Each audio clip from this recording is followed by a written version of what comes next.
I'm Here ready. we go. So, I'm gonna assume that this is just like a video that's just popped up on people's Facebook or YouTube thing, and they're like, who are you? Right, exactly. Yeah. So, if you were to describe what you do, what would you like say?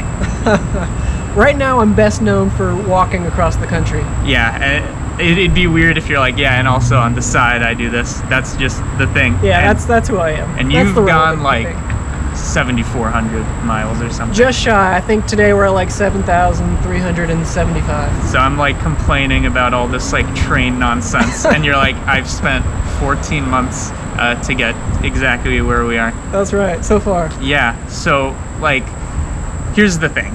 We've talked on the phone, we've gone over like all the good questions, and also like all the questions people ask, you've heard 1,000 times. So first, before I like go into questions, what's your take on like hearing, why are you doing this for the 1,000th time? It depends. If it's on a platform like this where I can say it once and potentially 10,000 people can then hear it, And then they don't I'm need all to ask. into it. It's great. But lately, it's been tough just because of the number of people asking the question. For the first like 14 months or so, I was just walking by myself. And occasionally, like, I don't know, maybe half a dozen people would pull over. But it was just like a spur of the moment thing. Whereas now that a lot of people know what I'm doing because of some buzz that I've generated on Facebook, usually through the locales that I'm going through, it's been like a factor of like 10x. And they know before you even arrive at the town. And they're looking for me. Like they left. They're out driving to try and find me because they want to talk. Did it happen today already? I'm sure. Lots of times. Yeah. And you said you have like a like, unless it goes in a different direction, you have like a script of what you say, like essentially. Yeah, I mean, so it depends. If they're like a really cute family, I'll like answer some questions because their little kids are adorable. But other than that, I've tried to come up with ways that I can sort of deflect me having to say it in person to content I've already produced. That'll answer that question. So I've developed scripts to be like, they'll ask like, so where'd you start? I'm like, sorry, what was your name again? Greg? All right, Greg, look, here's the deal. I'm really sorry, but I just get stopped a lot these days. And so all the questions that you might have, I've probably already answered on Facebook and YouTube. And I put a lot of work into those, and I probably phrased them better. Yeah. So I'd love it if you go check those out and stuff like that. I'm trying to make it sound nice. I read your Facebook posts, and at first I'm like, okay, this is, and then I see the see more. Click the see more, and I'm like, you've got like a really nice. You always put out a very good vibe. Have you ever like been to a town and you're like, this is the worst place I've ever been to. The food was bad, you know, or do you put a good energy out?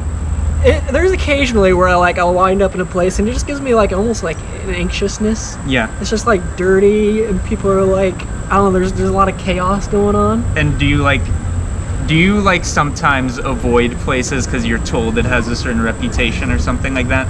Almost the opposite. Oh, you're I like, really don't like being told that. Yeah. Because I've walked a very long time and I've walked through so many cities and and for most of them people like told me be careful about this town. And it's never lived up to the hype. I don't know. But has there been a place where you've been like scared, you heard gunshots or anything like this? Never. I've never like been scared. There's been times where I was like cautious. Like I walked through downtown Seattle for like all of it for like 3 days. And Seattle has a lot of stuff going on right now with transient populations and just struggles with drugs. And I saw a lot of those people and they kind of would come up to you. But none of them were aggressive. They just wanted to know what's up with the cart. Most of them are just confused and like checking it out. And I think it helps that I sort of look like I've been on the road for a long time. Yeah, I mean, well, so here's the thing. They don't see me as like a target. They're like, oh, he's just another road warrior. With the cart and everything, for sure. But to be honest, like I expected, like if I was to hear this guy's walking across, it's been 7,400 miles, I'm expecting like a massive beard and shit like that. Sure. So you've intentionally decided to keep it clean. Why? It opens a lot of doors and it makes a lot of things a lot easier. Right now, we're sitting in the parking lot of a Holiday Inn and Suites. And because I live out on the street, I don't have like a house I can do stuff like this in. And I wanted to be in the shade. So I walked into the lobby and I go, unusual question. I'm walking across the country and there's a gentleman that wants to interview me. Do you think we can sit on the shade? And he's like, of course. And she was like, oh yeah, that's awesome. Yeah, sure, like for sure. And if I had come in just dirty, really beaten, I look like I've been outside, but I look like I'm taking care of myself, and I talk politely, and I usually will start with a good smile and okay, how you doing? Helps with the... It just helps people feel comfortable. Would you say it helps with the cops too? Absolutely. Dude, I've been It's a pulled very- over so many times. I'm not a fan. It's a real thing. It's scary a little. But it can be, especially if they're like kind of aggressive, which happen Yeah. occasionally. But yeah, if you just act real chipper and you sort of get that place in Yeah. your head, you go, "Hey, how you doing?" So that helps with a these lot. aggressive, which are the minority, Yeah, very, very big minority. and when that happens, you like charm your way out of it, pretty much. Generally, I mean, because I'm generally not doing anything wrong. I'm Right. on public road, and I try pretty hard to make sure I'm not trespassing and stuff like that. But yeah, that's what you have to do is just play it cool, wait Okay. for them to like lose their hostility because you're not like putting up a fight or whatever. Mhm. And then just like ask them questions about the area, talk about things you've seen, and just slowly silver tongue your way out of like their being like hyper alert because they have a tough job. Yeah. You know, they gotta- might get shot. Yeah, I Nothing wonder, along the line. do you ever get encounters where you're like inside a tent or like open up the tent kind of thing? Yeah, so I don't sleep with the rain fly on my tent very often, so it's So it's, like, mesh, transparent, so they yeah. can see it, and they can see my cart, which says like YouTube on the front. Mm. That helps a lot, and it says like Walking Across America on the side of it. Mhm. And so they're like, "Oh, you're doing like this project thing," and then like you have to be ready from dead sleep at 3 a.m. to like hearing seeing the floodlights on your tent, being like, "Hey, officer, how you doing? Oh, you just coming out to check out things?" Like, be real chipper. Dude, 0 to I'd be 60 like in the and middle of a 100. nightmare or something, and you have to like switch it on. Yeah. That'd be a lot. It's interesting, but it's a skill you develop. And you've never had like you've had bad beginnings with like encounters, but it's never like ended badly. Like you No, always. never. So like, the worst one I can think of is I was on a back road in Louisiana, walking through some like crawfish acres where they grow crawfish, like a crop, but it's an animal. Okay. Anyway, and it was really late. It's probably like 11, probably because I was having just a hard time to find somewhere to sleep. And like 6 squad cars pull up around me at the same time. I was like, this is such overkill.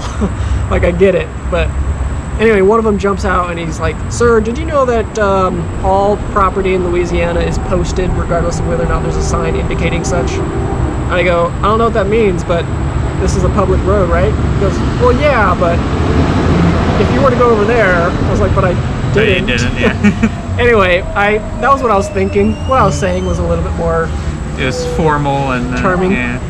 Anyway, and so they're like, he came out and he's like, "Do you have a knife or do you have like a weapon on you?" And I was like, "I have a little pocket knife that I kept to like open packages and stuff." He's like, "All right, well, put that on your cart, put your hands out, put your legs out," like did the whole frisking thing. I was like, it's such a ridiculous So stuff. you were, But you were anyway, handled properly. yeah, which I did not like very Yeah, much. I wouldn't like that Because either. I was on a public road. Yeah, dude, I'd be pissed for like the whole week. I Yeah, wouldn't stop I didn't- thinking I about didn't it, like you know? very much at all. But by the 5 minutes later, they were all diffused. They were asking questions. They were talking about some of the cool places they've been. And then I was like, "Yeah, I'm on this back road because I'm trying to find somewhere to sleep where I'm not going to bug anyone, where I'm not going to be on private property." And they were looking around. They're like, "Huh, yeah, I guess right here's fine." And so they like helped me, and they're like, "We'll tell people like if they call you in, And- we got your back." Do they do some kind of like IDing thing where if somebody calls again, they're just not gonna check on you because they've already like cleared you one Basically, time? yeah. Okay, because They're I've like, been "Is there a guy ID'd a at this bunch. place?" Yeah. What were you saying? So they're like, if they get a call from dispatch, somebody calls in, they're like, "Are you talking about the guy who's at X and Y coordinate?" And they're like, "Yeah, exactly." We're like, "Yeah, we talked to him already. It's fine. We told him he could So swim." something that's happened to me a bunch. Tell me if it happens to you.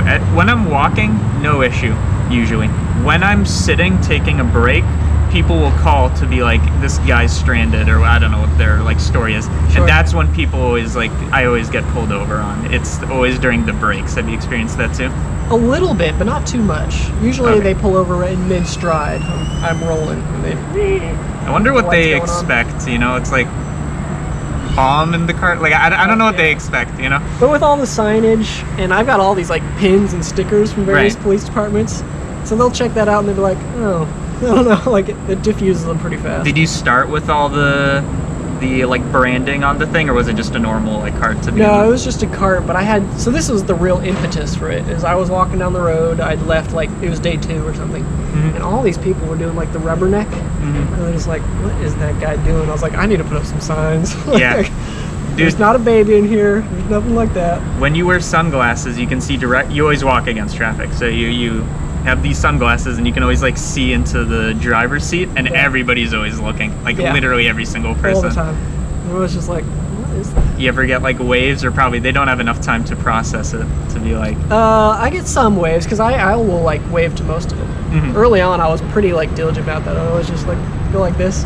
That also like subtly conveys not drunk, not homeless, just a friendly little wave. And so most of them would be like, hi. Yeah. Some of them were really enthusiastic, and some of them would flip you off. And there's the whole gamut, but most people aren't. And was this so? Okay, so this is why you basically. I mean, you look like you look more presentable than I do right now, and I'm not like doing a thing, you know. So was this idea from the beginning, or did you like notice like a trend, and then you're like, oh, I gotta clean up, whatever? I always thought I was gonna be like this because I figured some of that would happen. And then like a lot of the stuff I've talked about, like these real subtle skills that you've picked up, like being chipper at 3 in the morning or whatever, that's just something that I've gotten out of practice. So in general, with picking a spot to sleep, no trespassing, allegedly. No trespassing almost ever. I trespass. You know, I do, but you don't try film hard. it. Don't ever film it. Don't. And I try hard to like trespass in places that people won't care about. Right. So like I sleep under a lot of power lines. Yeah. But it's not like a guy lives there. It's probably owned by a public utility company. Yeah, so that's a perfect area because the woods on either side. Yes, so that's the biggest key. Be hidden. Don't be visible from the road or from houses or from traffic. If they don't know you are there, then they can't be bothered by the fact that you're there. That's the biggest one. Would you say most of what you're doing is like, I mean, now you sleep at a bunch of people's houses because they're inviting all the time, but would you say it was mostly like stealth camping, or like were you very visible on the side of the road? Combination. In the early days, I'd say like the first 5 months, I walked on the interstate most of the time. And so when you have the 2-lane or the divided highway, to get on the entrance or exit ramps, they do like these big swirly loops. And I slept in the middle of that circle. That is the best spot. For like always. 6 months. They always have a nice little cared. fun. Yeah. It was amazing. I kept expecting people, like the cops would like roll by and they just went, okay. I feel like, first of all, they're like unlikely to see it because it's dark. 1, they're turning. 2, like, and even if they did see, it's like, are they just going to tell you to move to a different section of the interstate? Yeah, I know they didn't like people sleeping in the median. Right. So I would never do that. But yeah, I don't know. It was easy. I did one night in the median. That was a little scary. Yeah, I would loud recommend too. it. It's really loud. Yeah, that's the hard part. It depends what state you're in. Some states are big on motorcycles, and those, you hear it. They always go like super fast at the middle of the night. Yes. Oh, motorcycles. I have a motorcycle. I have nothing against motorcycles, but man, those engines can be they're loud. Loud. When you're walking on the shoulder, you're like 5 feet from traffic. And or less. I feel like if I was riding a motorcycle, I'd try to be as loud as possible. So like I understand, but like from the side, it's like I don't know. Especially when they really gun it right next to you, and you're just like. Yeah, I wonder if they like try to go louder when they know there's like a bystander. They're like, I'm impressed. They do, but like sometimes they're just like it's like a salute. Yeah. And so they're like, oh, cool guy, like, and you're like, I hate that. Yeah. They don't. I remember one guy pulled over, or he did it, and I was like. And I just like swallowed it. I was like, it's fine. And then he pulled over. He's like, how you doing, man? I was like, I am so angry at you right now. I'm gonna like control it. And he was a super nice guy. I still remember his name, Robert. If you're watching, Robert. He installs lights at the top of those super tall TV antennas. That's his job. He just hooks his way up there. So we're friends on Facebook now. So so you've met a bunch of people. How many would you say you're like? I mean, you can't be in contact with that many people, but are you like? Kind of chit-chatting back and forth with some of them? Very infrequently, but yeah, a handful. I still see some of them friend me on Facebook, so occasionally I'll see their updates, and more often than not. But there's probably like a couple dozen people that I'm just like, hey Craig, how you doing? Or he'll call like this guy, Doug. This is from day 27, I think, or 28, in Fruitland, Idaho. Doug. I think I remember you. I walked by his house, and he was working on this big chopper, or not chopper, hot rod type car. And every so often, he like calls me. It's like, hey, this is Doug. And if he texts me, he puts like a million little American flag icons. It's just a cute guy. And people, I'm assuming people are always messaging you like, how's the trip going? They're like checking in. Do you respond to all those? Because you probably get hundreds or thousands. Yeah, it's getting tough. But I do try to respond to most messages, and I still am barely managing. How do you feel about, so before I get into this, how do you feel about talking about like marketing stuff, or is that? No, I'm good. Okay. I'm good for whatever. So is the main business like selling merchandise kind of thing? No, I mean, I launched that like 3 days ago. Yeah. And I think we've had some sales, but not a ton. Mm-hmm. Most of my revenue right now comes from Facebook. And from like Facebook ads on the itself. side or something? Oh, do they just like have some kind of, I don't know what to call it. Monetization program. The monetization program. So it's dependent on like viewership and all this, and Yeah, how long they watch exactly. and all this. So like Okay. depending on how long people's eyes linger on your post, Mm-hmm. they have the algorithms that can track if you scroll past a post or look at it. Mm-hmm. And so like then they'll promote stuff that captures attention better, just like Mm-hmm. YouTube. And the better your stuff does, the more people will see it. The more people see it, the more ads they can run on it, and the more money you can make. And would you say, so with the YouTube, you basically have a video series being like, this is what it's like to walk across America, and you have a bunch of footage you're sitting on, like a bunch of ton, footage. yeah. And you're planning on at some point. Yes. You know? And are you making that public too? Like you're releasing the rest of the series in theory? Yeah. Okay. And I've told people that's the plan. And in Facebook, do you also do videos, or is it mostly like these end of the day, here's what happened throughout the whole day kind of thing? So these days I post on Facebook like in the morning, like Mm-hmm. here's what I'm gonna do today, here's where I'm headed, here's what I'm hoping to see. And I usually do like 5 posts a day. Which Damn. seems like a lot, but I don't know, people like, you'll be like at work, and you saw me this morning, and then you have a break, and you like check in, see what happened. So people like follow it sort of like you would a breaking news story or something. I don't know. I feel like it's the perfect thing because there's a lot of stories that you could follow, but one that's like every single day you can like catch up on it. It's like intrinsically interesting, which is why when I found your YouTube series, I'm like, this is what it's all about, because you answered every single question I had about like, you know, what food are you still on the M&M binge? Oh yeah, I got a whole bin. I can show you. Like, so do you like stop at fast food places every day, or like are you M&Ming?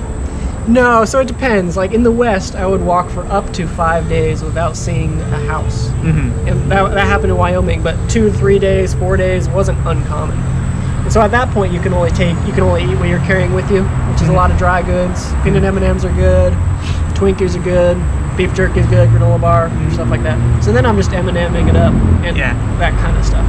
And then like when I'd get to a town, and I remember walking out of the Blue Mountains in Oregon, and I could see a town 8 miles away. And McDonald's said it was going to close in about 2 hours.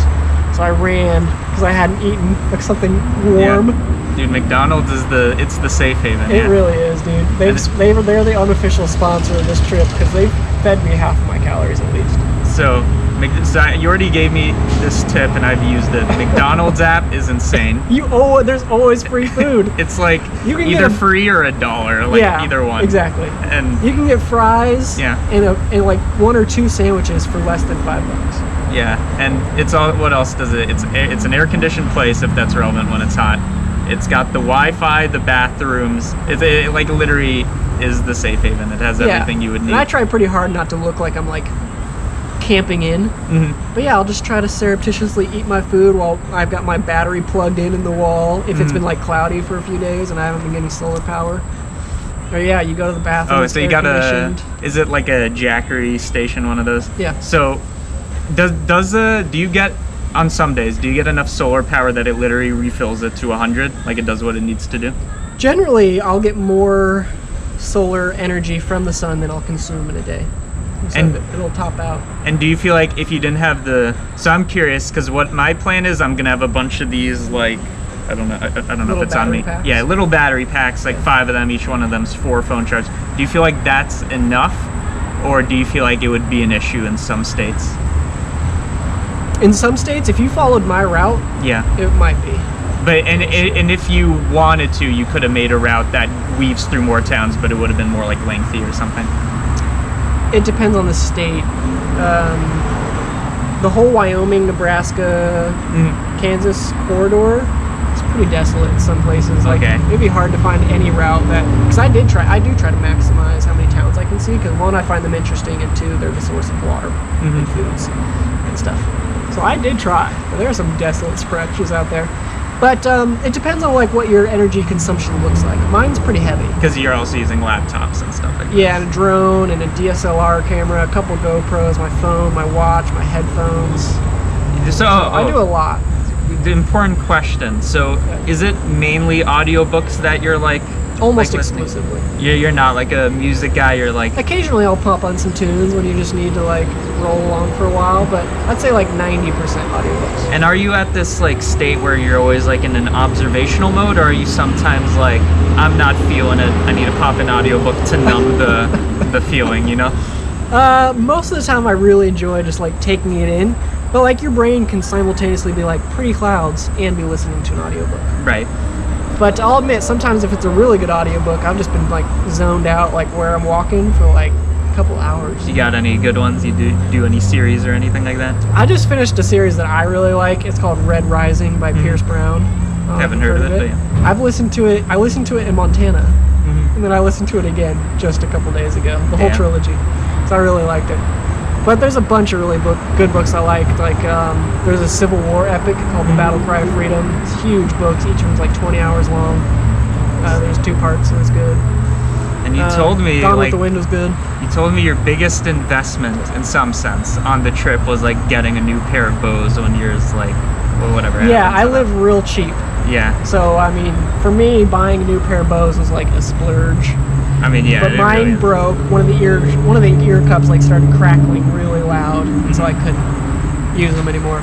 And so it was under warranty, so I sent it back, and they were going to ship it to me, and that was going to take like 2 weeks. And so I got a really cheap pair at Dollar General, and that lasted about an hour.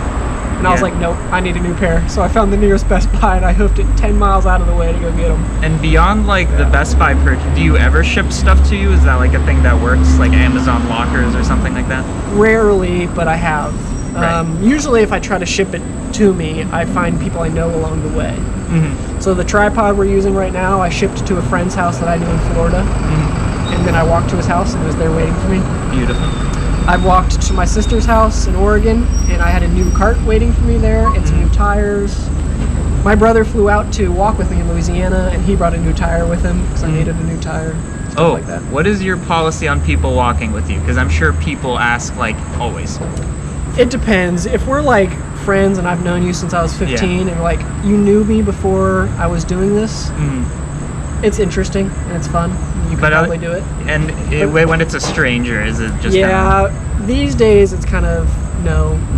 Because it also changes the trip. One, if they're just finding me and they're a stranger, they're just fascinated, so they've got a million questions. And so we'll be rolling down the road and they're just yammering in my ear the whole time. Yammering's probably a bad connotation word, but they're just asking a lot of questions while I'm trying to learn about the area. I'm trying to appreciate the trees, read the historical plaques, and take pictures. And they're like, oh, sorry, we'll wait to stop asking questions while you do that, but they intend to continue right after. I feel like it just really changes the even trip. if you have somebody you vibe with, I feel like after a couple of days, anybody drives you insane too.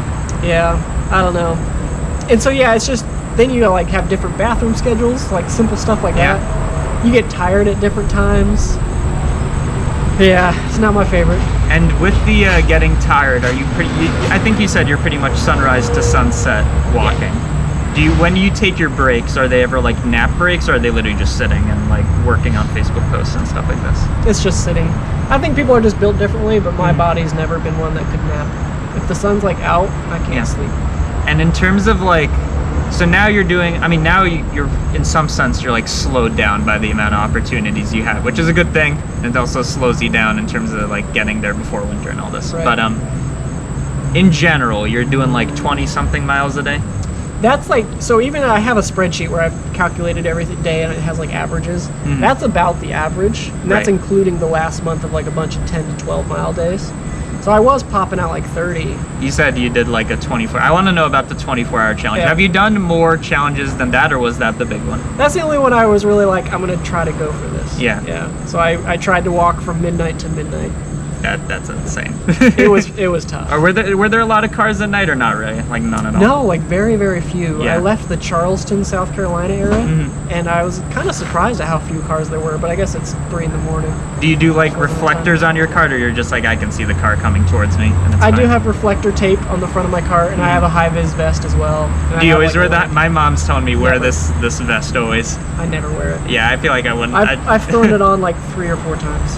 Maybe in like the most tunnely, windy areas Yeah, or something exactly. like that. Yeah. Yeah. And so, would you want to tell the story of like the wheel that like bent, or do you feel like that's something that's been covered a bunch? No, yeah, that's fine. So I had a previous cart, and it sucked real bad. But I was walking through this tunnel in Oregon, and it was on like a scenic Route 30, which was built in the 30s, or at least in that era. And then they took sections of it and they turned it into I-84. It's actually cool. You'll be on I-84 and you'll see the old road take a more scenic route, and it's just gone. Yeah. Or like it's overgrown, but you can see it. It's really, really fascinating. Anyway, so they like straightened it out, and they have some of the sections that were from scenic Route 30, which now make up I-84. And occasionally, as you're winding along the Columbia River Gorge in Oregon, you go through like the rock cliff instead of going around it, because there's just nowhere to build a road. And so they had these old tunnels that they built for Model T traffic, basically. Real small cars. And now you got pairs of 18-wheelers passing each other on that 2-lane road. So I found this tunnel, and there was nowhere else I could go. And it's technically legal to walk on I-84 in Oregon. But I had maybe this much space. And how long was that stretch for? It was like a 600 to 700 foot tunnel. But I mean, it wasn't like I could like time it and be like, okay, I got a good window. It was just vroom, vroom, There's no gaps in between. None. Like maybe like for 100 feet. But at 80 miles an hour, that gives me 3 seconds. Just nothing. It's so scary, but eventually I was like, I just gotta ease my way in there. I have to go. Like, I couldn't walk around the side of the mountain. I got this heavy cart.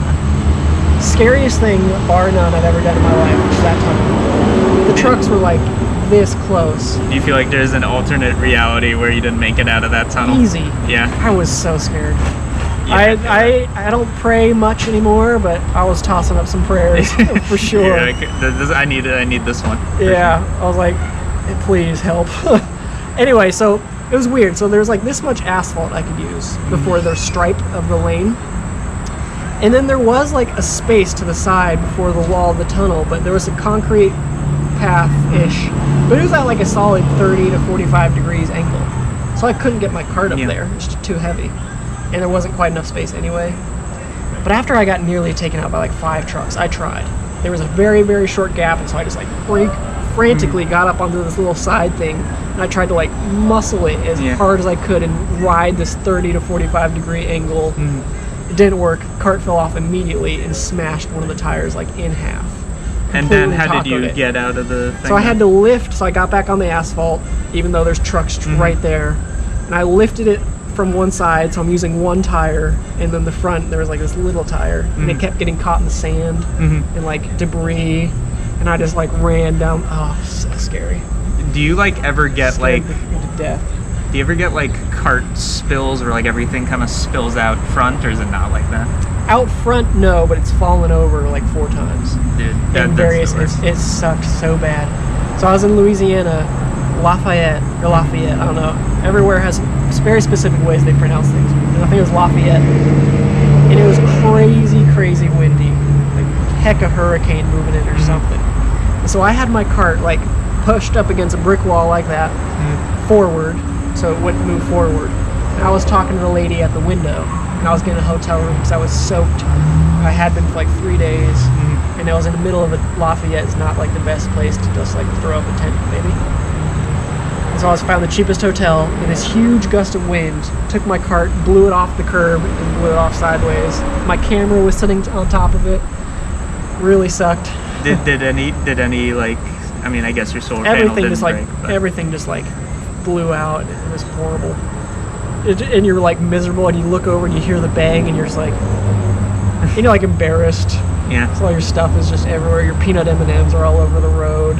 Do you like? And so you just wander out there, and scroll on it's them still up and eat 'em? actively raining and like Yeah. hurricaning. Your your poncho is flapping all around. You're like, my life is so miserable right now. But then you get some days where you're like the only person for miles, and you see this whatever sight. And yeah, and there's so many more of those. Yeah. Where you're just walking along and you're like, you just like, it's just like happiness just like flows through you. And I don't mean to be like cheesy, but you're just like so happy.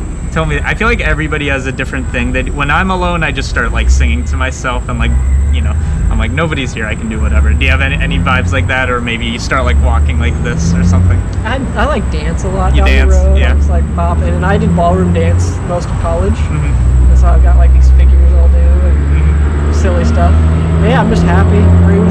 I'll put on music sometimes in moments like that, and you're just like, and you're singing. Yeah, sometimes it all feels right, you know. Yeah, sometimes you're like, this is the best thing you could ever do with your whole life. Like this is. I remember I left a little town in Washington called Ritzville, very small little town, cute though. And so I was walking down this road. It was a smooth asphalt road, good shoulder. I'm walking through miles of like wheat fields, and the temperature's just perfect. The sun is going down, so the sun doesn't feel like hot and sweaty anymore. And I'm walking by these big grain silos, and there's just these rolling hills. Like one truck passes me like every couple minutes. So it's just me and the road. And I was like, this is the greatest thing that anybody has ever done. I just felt so. And you still have happy. that day like captured with you? I have like, I can picture what was there. I have some drone footage from that spot. I've had that kind of memory happen thousands of times. But and in general, most of those miles are like not memorable. But like you have a bunch of like zones where you're like, I remember being in this state at this time at this whatever. Yeah, very vivid memories. Yeah, that's I have cool. more vivid memories per day by like a factor of, I don't know, maybe 50, than like a life where you're just stuck in a routine kind of. Yeah, I want to get into that. And I really don't want to say to people that like working an office job is not a meaningful life. Unless they feel that way. Unless you have that resonate with you, in which case my message is try whatever you're feeling. But so I really don't want to say that that's not a meaningful life, but there is a lot of routine. And I was personally afraid of being the guys who were like, yeah, when I was 20, me and my buddies wanted to go see the Northern Lights. And then I got a job, and that was 30 years ago. I was just really afraid of that. In between. And they're like, and then, you know, you get all these responsibilities and car payments. And I was really afraid of that. Was this your first, like, big deviation from, like, the standard American path and all this? No, I was a missionary for 2 years in the Philippines. Okay. And that is a hardcore deviation from, like, life in the flow, life in the river, life in the rat race. It's very different.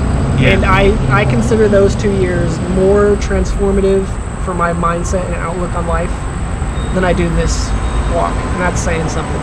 So, and you want to do something like, you know, big every chance. Like, you don't want to go back into what you were describing, like office life and all this. No, I don't at all. And again, nothing wrong with that, but my whole life has been divided into chapters, which I can kind of remember. My dad is in the Air Force, so every 4 years we moved. And so my whole life I can 0 to 4 Germany, 4 to 8 Ohio, 8 to 12 Virginia, 12 to 16 Boston, 16 to 19 Salt Lake City, 19 to 21 the Philippines, and then the 6 years I spent in college. I don't know, I was always doing something different, and my life is divided into chapters that are distinct, memorable, fun. And those 2 years where I worked, if I had worked longer than 2 years, it would have turned into 10 years of just working, even if I switched jobs. So I worked for 2 years, and I think that was about my threshold where I was like, nope. So do you feel this like looming stagnation feeling? Doing this? Not this. Doing like office life. Yeah. I just felt like it would be very easy to get caught in the hamster wheel. And like, there's always a reason to not go. You're making money, or this isn't quite lined up, and I had a million of those, but I just left. Yeah, and it turned out most of them just sort of faded into the distance and weren't real. And the day that, not the day you chose to, because I'm sure, you know, you have to quit your job, you have to do all this. When did you like decide that I'm doing it, you know? I had the idea in June of 2020, but I knew it was going to be adapting to a million things. Literally finding a place to sleep every night, being homeless-esque, Walking outside, the endurance factor, talking to people, having people looking at you, learning how to like craft social media stuff. So I knew I was going to be adapting to 10 million things, and I didn't want winter to be one of them, like soon. So it was June, and at that point I'm still contemplating it. I haven't like decided to pull the trigger. So I was like, if I still like the idea by next spring would be the perfect time to leave because the weather's good and you can have good weather for 4 or 5, 6 months before you have to like adapt to that as a new thing. And so I had the idea in June. It just kept building. And in like January, I was like, yeah, I want to do this. So I was sitting on my couch working on a spreadsheet. And it was still like a crazy idea. But I was like, if I just call my boss, it'll stop being an idea and it'll start just being a very natural thing to like start working on. If I just tell him I'm leaving. So that was the first step that got the ball rolling. Yeah, so I literally picked up my phone and I called him. And I was like nervous. I'm like, am I about to tell him that I'm quitting? And I quit. Dude, that's I gave him a month and a half because he's a super solid guy, really nice. And so I felt bad. I wanted to give him time to replace me. And I had been working there for about 10 months at that point. So I'd done some projects that they wanted me to do, and I felt at a good spot. And then I left in May. What was your did you do a lot of research about various things? I tried doing a few articles, but I really wanted to let the experience be the educator. Okay. Here's my theory. Like, people are like, I need a new hobby. I'm going to get into rock climbing. So they go out, and they read a bunch, and they buy a bunch of shoes, carabiners, harness, get a membership, and then they like try it, and they're like, oh, I don't love rock climbing, but they spent all this money. I just figured I would walking is very elemental to a human. I just figured I'd walk. And then like day 2, I called my brother and I was like, I forgot a pillow, I forgot a backpack, I need more than one water bottle. And I learned that via just doing it. So is there anything you brought that you're like, why did I bring this? There's no point. Yeah, I got rid of like half of it when I got to Oregon. Well, what's like an example of something that's like this is redundant or useless or For my lifestyle and the way I like to do it, a camp stove, like a little single burner that you can just twist onto the head of a green propane can. I had one of those. Didn't use it once in the 2 months it took me to get to my sister's house, so I ditched it at that point. You ever beyond beyond like the Mickey D's, the M&Ms and stuff? Do you ever just like go into a supermarket, buy some bananas because those are like 25 cents? Yeah, bananas, apples, and then I mean biting into a good apple. Grapes, nothing like that. Yeah. Oranges. I do like fruit. And if you were to roughly, you said your budget's like roughly 8-10 a day. Yeah. That's I want to work on that because the way I've done it is it's been like 15. And I feel like there's a lot of wiggle room. There's a lot more supersized me McDonald's vibes I can squeeze out of it, There are places where you can, like, if you are okay with a very extreme lifestyle, you can buy calories for very cheap. Well, what's like a hack, like something that you're like, this is the best way to get calories per dollar? Walmart. For sure. Walmart's the cheapest. Like, if you're like in the mood for fried chicken, for example, you get like a 3-piece meal at KFC for like $8. You can get like 10 pieces of chicken at Walmart for like $4. Damn. It's so cheap. So Walmart, so just Mickey D's. Well, and then Mickey D's is great because they just have cheap food for so cheap. Burger King has some cheap food. But yeah, and then like, if you really wanted to do it, like if that was like your goal, how cheap can I do this? It's actually a pretty common thing to find churches with little pantries outside. They call them like little blessing pantries. And there's food in them all the time. And nobody's using them. I've never done it because it's usually like canned peaches or I don't know, just stuff I'm not feeling. And so like you would have to be extremely unpicky and unparticular about what you ate, but you can do that easy. Have you seen those the pantries? Have you seen those like free little libraries everywhere? Yeah, they're everywhere. Are you mainly audiobooks so you don't like pick them up? Yeah, physical books are tough. Yeah, I picked up a book and I'm like, I'll read this, and I'm like, nope. I did that too. Not gonna happen. I picked up one book and I was like, this is so cool. It's just like such a random thing, and I picked up a book and I never used it. Just an extra pound, really. Exactly. I stuck it back in the next little library I saw. So, question: I'm thinking about doing backpacking, which means what's like the biggest challenge you see with am I gonna be screwed in like one of these dry states? Water would be scary. Like, what's the biggest gap between towns? Like 50 miles, something? The biggest one I saw personally. Yeah. and I was just on my route, you could probably do it with less. I was 100. 98. I think it was. And 98. 100's like 5 days. Yeah. 5, 6. Depends on your pace. Yeah. If you're just like, if you're not trying to take a bunch of videos, and you're out there for the endurance, you could do that in 2.5 days. But that's long. So that 24-hour challenge I referenced earlier, I did walk 54 miles that day. So like in theory, you can do that distance. Do you feel like that was like repeatable? Like, do you think you could hit 54 again if you wanted to? If I wanted to, like, yes, because speaking of cars, one of those guys. One of those guys. So it was the solstice. It was the summer solstice, most sunlight in a day. But I forgot that I intended to do the challenge on the solstice until 7 p.m. the day before.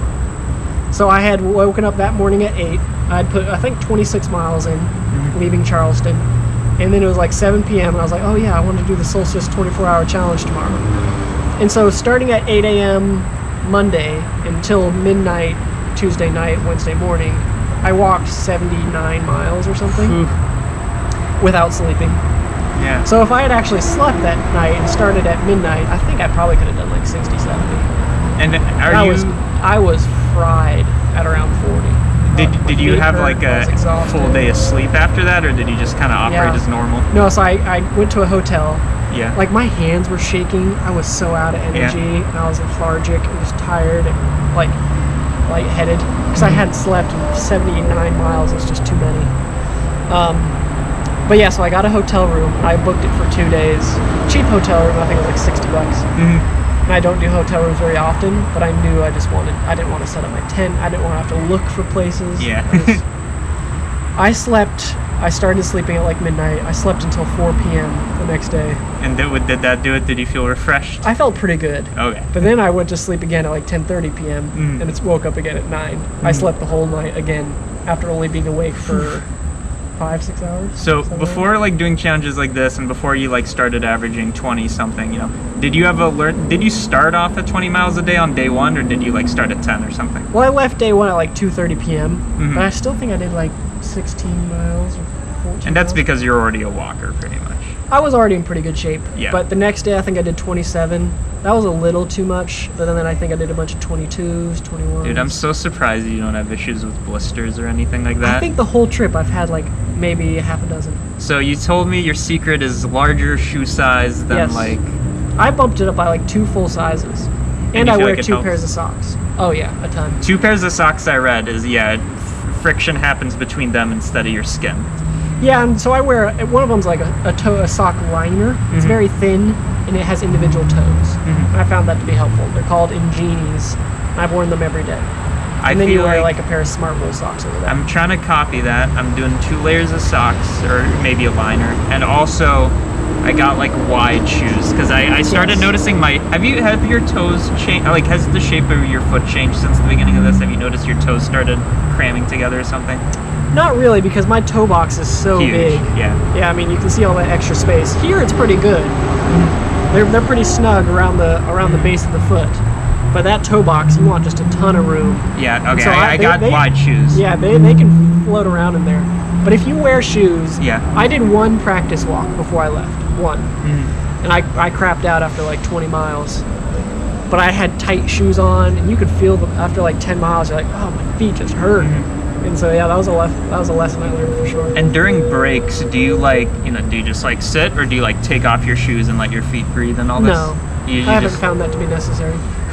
Dude, you have the sweat advantage. You have the I'm very jealous. So, in terms of like the whole like being presentable so that you get more opportunities and stuff like this, is like hygiene also like a big thing? Like, do you do these like, I think I saw one time you had this, it wasn't a bucket, but it was like this thing to catch rain. I can remember. I feel like you said that you somehow took like, I don't know if it was a shower or some kind of bath or something. Oh yes. Yeah. So someone shipped me this shower in a bag product. Yes. So it's a black bag, and the idea is that you can put it can hold like 5 gallons or something, maybe 2 gallons if you get the small version. And you put it out in the sun, and it'll warm it up a little bit, so it's less uncomfortable. And then you can hang it on a tree, and it has a hose with a nozzle, and like it looks like a shower. Yeah. And is that where you're like, I'm not about this, or? I used it a couple times, and it came in clutch. But I just found it easier to you can buy a shower at a truck stop for like $7 or something. Is that something you did like every once I've in a never while? had to, but the option was there, and like there was a couple times I was like, maybe. But you get invited into people's homes more often than I saw coming. And are Complete those strangers. like in-person crazy. things, or was it kind of like somebody messaged you on Facebook and they're like, yo, come over? Both. Occasionally, someone would pass me by. I have my YouTube channel written on the front of my car, and they're like, what's that guy doing? And they'll watch, and I'm like, oh, that's cool. And then they're like, this is a message I've read more than once. They're like, hey, Isaiah, my name's Don or Patricia or whatever. Like, I saw your videos. I think it's cool. I was just going to, like, let you go. But then I thought, somewhere out there, this kid has a mother. And if my son was out there walking, I would want the local mothers to offer him a place to sleep for the night and a shower. And they're like, we live at a place where by the end of the day, you'll probably be like right about there. Would you like to spend the night with us? That's super We have a nice. guest bedroom. Or some of them, they're like, we have a pool house and there's an apartment above it. You can have the whole thing. And so sometimes it comes into the message. But like occasionally I'll be walking down the street and some guy will be mowing his lawn and it's like 8 p.m. and he'll like be like, what are you doing? I'm like, it's a cross country walk, just walking. And he's like, where do you stay at night? I'm like, wherever. That's what I almost always do. I just go like this. I'm like, I don't know. I'll figure it out soon. He's like, we got some space if you want to. Like, can you do that? Is that okay with you? I was like, yeah, it's okay with me. Dude, that's. Do you ever go through like a vetting process of any? Like, I know you said there's a couple. I just judge them based on that experience. But you can get a lot out of that first. You can tell if it's a place you seconds. don't want to hang around. Just their demeanor, the physical look of their place and themselves. They got good teeth. You know, they brush their teeth. That's a big sign of like not crazy. Or like not on drugs. And have you ever like slept at where you misjudged and you slept at a place where you're like, I got the wrong impression? Only a couple times. One time I remember they messaged me, and their profile picture, their profile picture was like of their kids maybe. I was like, oh, family, seems nice. And they're like, yeah, we don't have space in our house, but we have an RV, and you can stay in that. And I've done that before too, and it's usually worked out great. Their RV was nasty. You would have rather camped? Yeah. Camping's not bad But either. I already said yes, and they were genuinely excited to see me, so I didn't feel unsafe, but I just felt uncomfortable. Yeah. And it wasn't about them so much as it was the arrangement. Right. It smelled really bad in there. And this was no time recently. So if you gave me an RV recently, it wasn't you. This was before I had a lot of people reaching out. And it just smelled really bad of like urine. And it was dirty. There was bugs in there. And I just wish I hadn't said yes. But did you have a good night of sleep? I had a tenuous night of sleep. Oh, yeah? I put my sleeping bag like on top of the bed and I just like laid there. I fell asleep, but yeah, it wasn't great. And in terms of camping, is your setup just tent, sleeping bag, and sleep mattress or something? Yeah, so it's a pad, like those egg carton looking things. Okay, and did you just choose it because like it's comfy, or did you have like some reason with our values and stuff like that? Our value is a factor. Like you don't want your body on the ground because it'll leach the warmth away from you in the cold, and it's comfortable. Yeah. I started out with an air one, but it popped on like day 3. You know? Hey, you didn't have those patches or whatever. I just wasn't about that life. Yeah. Of blowing it up and deflating it every night or morning, patching it constantly. No. So I got one of those ones that folds up, pretty small, and has no air involved. And if you were, would you say you're like set up and the opposite of setting up? Is it like a 30-minute thing? Breakdown. Is it like a 30-minute-ish thing? Yeah. Yeah, because I find that sometimes ideally you camp in a place that's not trespassing and all this, but sometimes you want to get out quickly before anybody notices. Yeah, I've had those mornings. So you want to get out quick, you know? Yeah. So, and you would say all your gear you've kind of chosen because, you know, it's work, there's no reason to replace it, and like... Yes.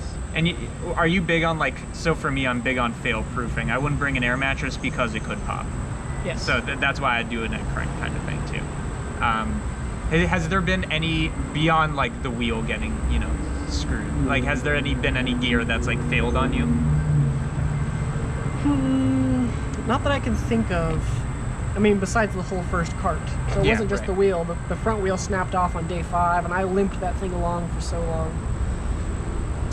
My tires sometimes will fail on me, but very rarely. That front tire, I don't have air in the tires. I use a solid foam insert. And it got so compressed over 6,000 miles on the front wheel that it actually fell off the rim. And so that kind of sucked. So I had to like two-wheel it for a while. And does two-wheeling just mean like kind of leaning on it? Yeah. Yeah, and it's more tiring because you have to like balance the weight. Yeah. But not really. I can't think of any gear that's failed me because I haven't had to have such a tight threshold or such a tight tolerance. So like my sleeping bag, I feel like you can get ultralights where if they tore or something, like it would fail because my sleeping bag is heavy. It's big because I got the cart and I didn't need to worry about that. And you've never had a night that was like too cold, like you just put on your clothes and you get in the sleeping bag and it's enough? No, it wasn't enough in Kansas. How bad was it? Hand warmers. Hand warmers were very necessary. Okay, I'll think about that. Yeah, so I mean it's rated to 0, the sleeping bag I have. So it kept me alive in those nights that were like 4 degrees, but it's cold. So what I would do, got all my clothes, I'm wearing like 5 layers on top.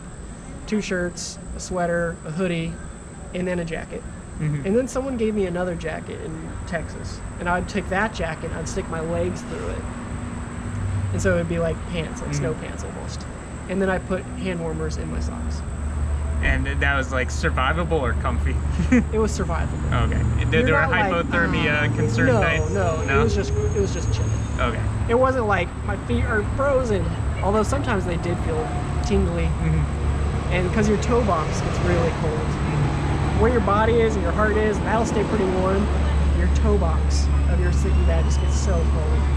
So that's where you just toss the hand warmers down there. I would crack like 4 of them a night sometimes. Yeah, I've definitely done like 4 pairs of socks kind of thing. Usually that's enough, but I haven't gone to 0. I've gone to like 20 degrees maybe. And 20 is a different beast than 4, especially with the wind.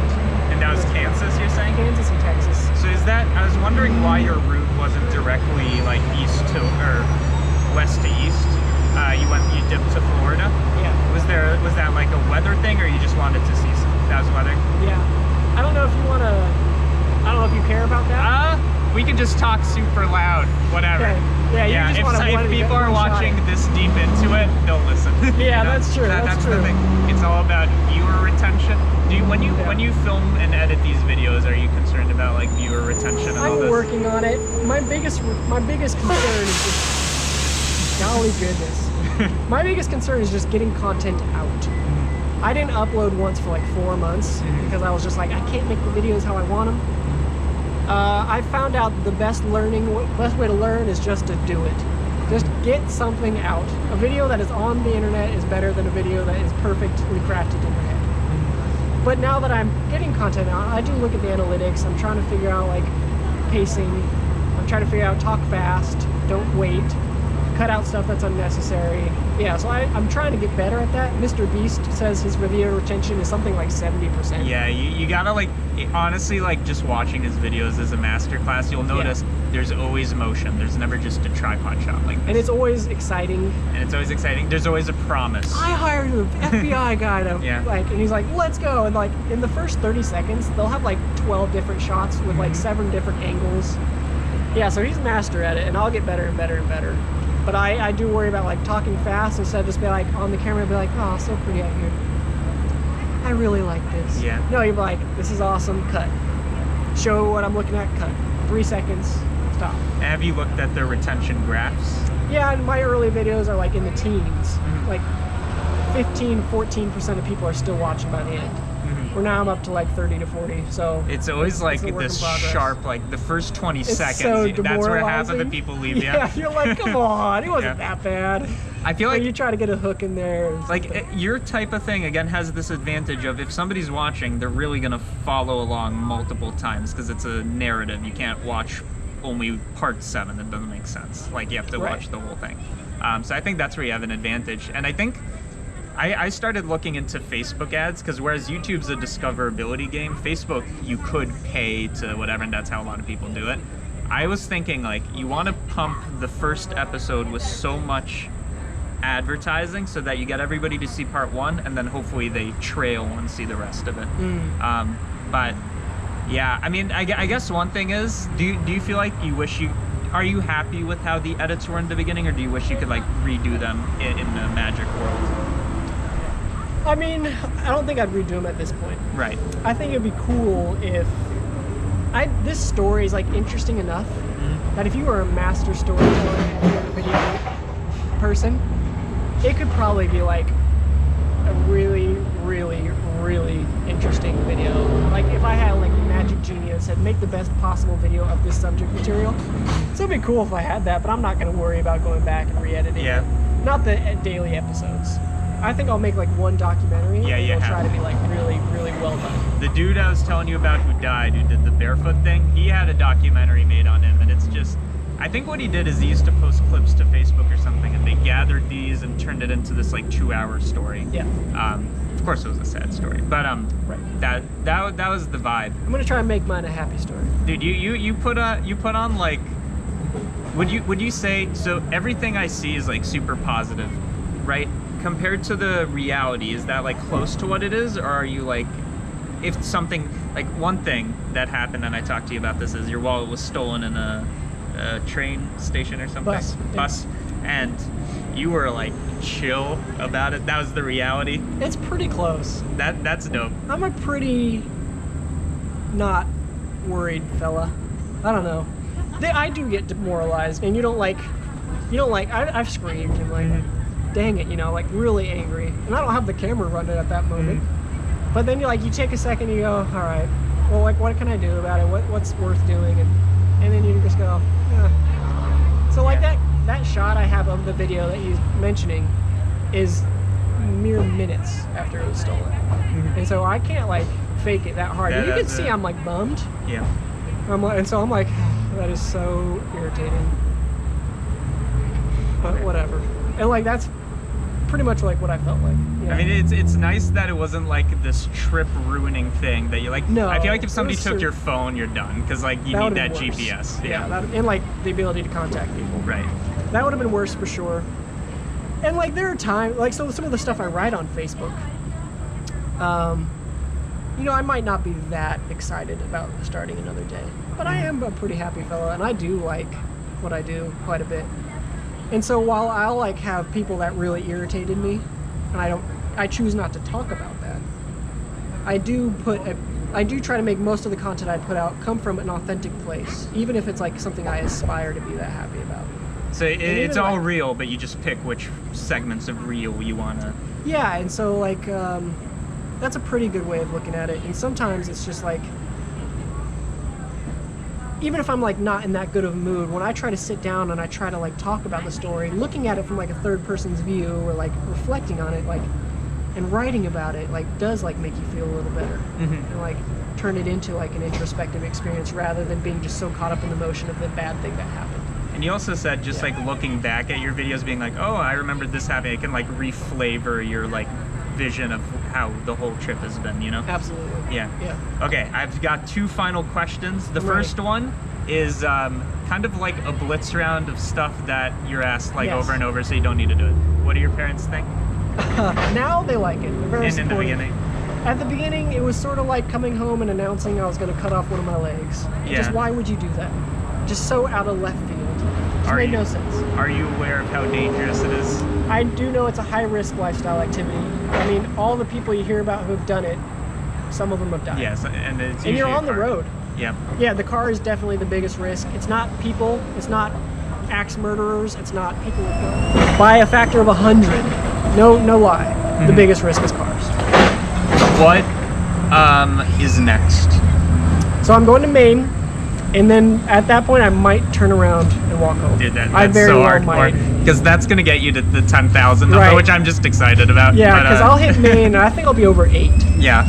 But walking home would get me to 10. You would have to deal with the winter then, right? Definitely. Yeah. And I did last winter, and it was fine. Was that like walking through snow and all that? I got snowed on a couple times. Yeah. The roads usually get clear. I'm walking on roads, so it's pretty okay. But if it was actively snowing, I would try to get out of it if I could. Do you feel like we covered the why? Do you feel like you've like said like the essence of it, or is it like too complicated?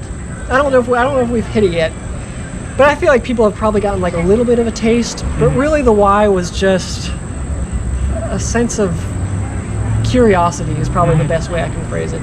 I've always been like looking at maps my whole life, scrolling through like jungles or like the taiga of Russia. I'm just fascinated by the world, and I just want to be out there and seeing different lifestyles. I mean, Louisiana, I've walked through New Orleans, I've walked through Denver, I've walked through Pensacola, Florida, which is arguably the oldest European settlement on the American continent of the United States. And the fact that yesterday I was walking through town with someone who invited me to their house, and I was like, oh, that kind of looks like Bourbon Street in New Orleans, and I've just seen all these places, and it just makes me so happy. But there's also like an existential element of it. Yeah. Like when I was caught in what I kind of call the rat race, it's a term people probably know. You just don't have a ton of time to like analyze not only what you're doing, you're trying to like make it work successfully, but like, is this what I want to be doing with my life? And every day doing what I do now, I've got all this time to like analyze what life means, what it means to be a human, what is worth doing. That's probably one of my biggest questions. What's worth doing with my life? And I get to think about that all the time. In this lifestyle where my time is mine now, instead of like the best part of your energy in your day being dedicated to someone else's dream, whether it be a company or whatever. I just really feel like I'm learning. It's a human fulfillment, self-actualization. Real, like you're learning wisdom. I don't know. So that's. Do you feel wiser, like overall? Not in a way where I'm like, all ye peasants, you know. But like I feel like I'm really thinking, and I'm really trying to be a good person, and I have time to think about what that means, and the best way to live a life that has purpose and fulfillment. And so I spend time thinking about that. And even if I'm not like the best at it, I'm trying my best to live an authentic life, and like an intentional one too. A very intentional life. That's a big buzzword I use a lot too. And do you feel like to live an intentional life, you have to make like big moves? Like you can't just like think about it while you're doing something you don't want to do. Like you have to like do something. I do think you have to be willing to accept a little bit more risk. Yeah, and people don't like risk. Yeah. It's a human thing. Yeah. It's in our physiology to like minimize our risks. So that makes us the most safe. We grew up evolutionarily looking to pad as much fat as we could to keep us safe for the winter. The fight or flight response, you being scared, is like your body like pumping in a bunch of adrenaline. We're wired to keep ourselves safe and to keep ourselves comfortable. But I feel like in our current day and age, our reality doesn't line up with our evolutionary biological. Yeah, the risk is so low. It's so much lower if you live in America and you have like an average middle class life. So there's a good portion of the population who I think could find higher highs of the human experience of mortality by embracing a little bit more risk. And you'll find like, oh my gosh, this is just such a more enriching way to live, and even the down moments are like really, really raw or something like that. It's pretty cool. Would you mind if we just grabbed a couple quick pictures? Yeah, go for it. Interrupt your, No, I want this to be part of the thing, because that's the reality, you know? Yeah. Okay, Awesome. so we wanted to meet you. I'm Lynn from Fraser Crossing. It's so Isaiah. nice to Wonderful meet you, to meet you. Isaiah. Thank you. You met my daughter yesterday Okay, in Kennett Square. Yes, and I so remember. she was very excited. Well, I'm glad. But, we would like to just grab a picture with Absolutely, you, and then we don't want to hold up any much of your time. Very good. How you doing? Good. Okay, final question. For people that are watching, like me, that are like planning to do this or something similar, what, like, if you had to distill it down to a couple pieces of advice, what would you give? In terms of either practicality or just like the philosophical why to do it, anything. I think the biggest one is don't overthink it. That might sound counterintuitive, so don't be like an idiot. Don't go out there and just go like, it's gonna start. But try to think of a few things, and then once you've like thought it through for a little bit, start. You will learn 10 to 50 times faster with your hands in the meat, in the material, than you will contemplating what it might be like. And anything you're trying to do. So I finally learned that lesson with the social media stuff. It took me so long because I always wanted to like craft it how I was doing it. and just put something out there, see what works and what doesn't, Mm-hmm. and that is just so much faster. So just tell, don't be dumb, but like actually do something. Try it. And Yeah. you started a walk. Yes, I did. And And, you- and I didn't finish mine, which is fine. But yes, that's okay yeah. because you learned a ton, And now I'm doing it and way you're gonna better. do it again. Yep. And you'll have refined it. That's fine. Yeah. But like, had you just spent all that time thinking about it, you probably would have started out your second time. Maybe what would have been your first time. Yeah, it would have been like With all months. those errors. Yeah. And so I started out. I started walking. I mentioned this earlier in the video. In day 2, I called my brother. He was still close enough he could drive, and I told him all the things I'd forgotten. Yeah. And I gave him a bunch of stuff I didn't need. Dude, I'm planning on the first month. My Organization. parents are going to be nearby. They're Yeah. going to ship some stuff that I you go. forgot. So that's the biggest piece of advice you would say? Try. So Okay. my if I had one word to describe my biggest message to people, it is try. You heard it here. Yeah. Links in the description for merchandise, Isaiah merchandise, for the Facebook page, I guess. Anything else? The Link YouTube the link video- tree. the The video YouTube channel. videos and the link tree in general. Yeah, so you can put those individual links, Yeah. and then the link tree will cover everything else. Okay, I'm calling that done.